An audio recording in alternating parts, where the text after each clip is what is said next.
Rayap, semut putih pemakan kayu.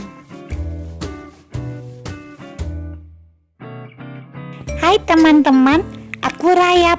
Manusia menamakan bangsa kami dengan semut putih untuk membedakan kami dengan semut biasa yang tidak makan kayu. Kami adalah bangsa semut. Warna kami pucat, tapi cara hidup kami cukup menakjubkan. Kami menggali tanah, lalu di dalamnya kami bangun sarang-sarang yang dapat menampung 600.000 semut. Kami memakan kayu-kayuan. Dalam lambung kami banyak terdapat bakteri yang memungkinkan kami untuk mencerna kayu dan mengubahnya menjadi makanan yang lezat. Semut putih memiliki waktu-waktu tertentu untuk melakukan perjalanan. Kumpulan kami akan keluar sekali seumur hidup. Saat itu, kumpulan semut, baik jantan maupun betina, akan terbang mencari sarang-sarang baru. Suatu hari, aku sedang terbang bersama beribu-ribu ekor semut dari jenisku. Tiba-tiba aku terjatuh. Salah satu sayapku lepas saat terbang, sehingga aku jatuh. Kira-kira menurut kalian di mana aku jatuh? Di tengah mihrab Sulaiman, tempat ia beribadah. Setelah jatuh, aku segera melepaskan sayapku yang satunya dan aku mulai mengamati sekitar. Aku merasa sedikit pusing akibat jatuh tadi. Tapi sejujurnya aku akui, aku lebih pusing lagi saat mengelilingi mihrab ini. Luas mihrab ini di atas kemampuan akal semut untuk membayangkannya. Lantai marmer beralaskan sajadah. Dindingnya dari kristal yang tembus pandang. Tak berdinding. Kursi Sulaiman terbuat dari emas. Ia duduk di kursinya sambil menyandarkan dagunya pada sebuah tongkat yang dipegang di tangannya. Tidak ada seorang pun yang berani memasuki mihrab ketika Sulaiman sedang beribadah. Semua harus menunggu sampai Sulaiman mengakhiri sholatnya.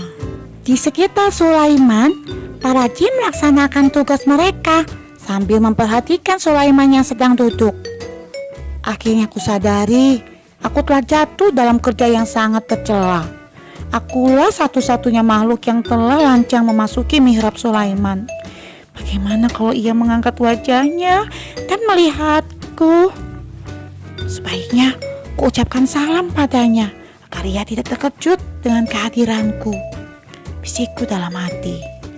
Assalamualaikum wahai Nabi dan Raja Sulaiman yang bijaksana. Aku seekor semut yang jatuh tidak sengaja di sini. Aku mohon maaf. Bisa Tuhan katakan di mana pintu keluar dan aku akan segera keluar. Sulaiman tidak menjawab. Ku angkat suaraku lebih tinggi, tapi Sulaiman tetap diam. Aku lebih mendekat padanya. Ku dongakkan kepala dan ku tatap wajahnya yang penuh wibawa, indah dan agung. Kedua matanya menatap tajam pada satu titik, tapi tidak berkedip. Aku berkata dalam hati, bisa jadi ia sedang tenggelam dalam ibadahnya. Aku tetap berdiri. Sudah beberapa saat, tapi ia tetap juga tidak bergerak. Aku semakin mendekat.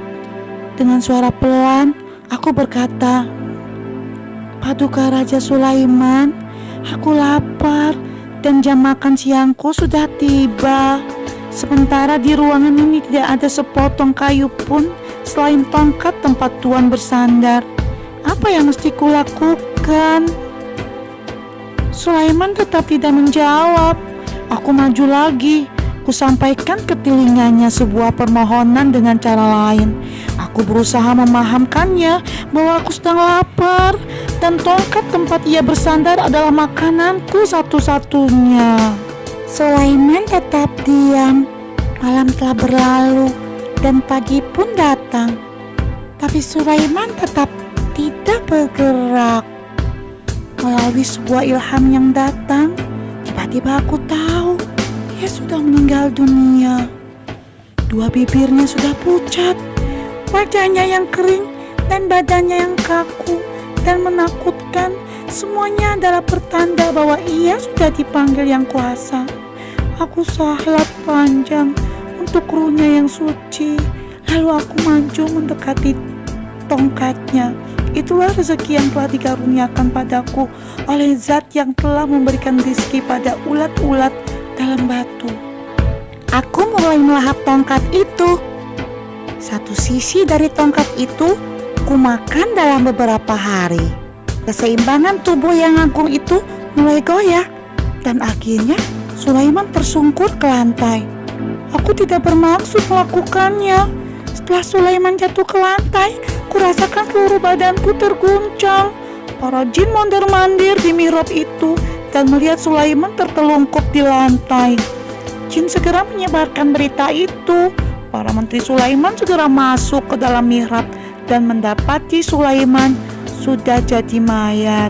Setelah itu, barulah manusia mengetahui kalau Sulaiman sudah mati.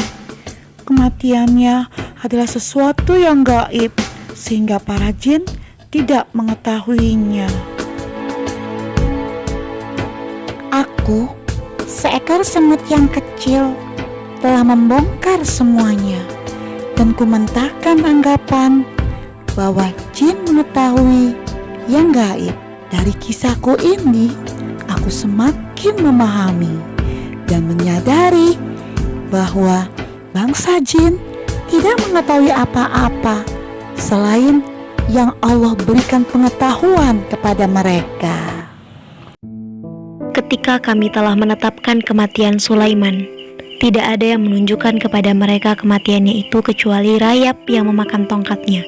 Tatkala ia telah tersungkur, taulah jin itu bahwa seandainya mereka mengetahui yang gaib, tentulah mereka tidak akan tetap dalam siksa yang menghinakan.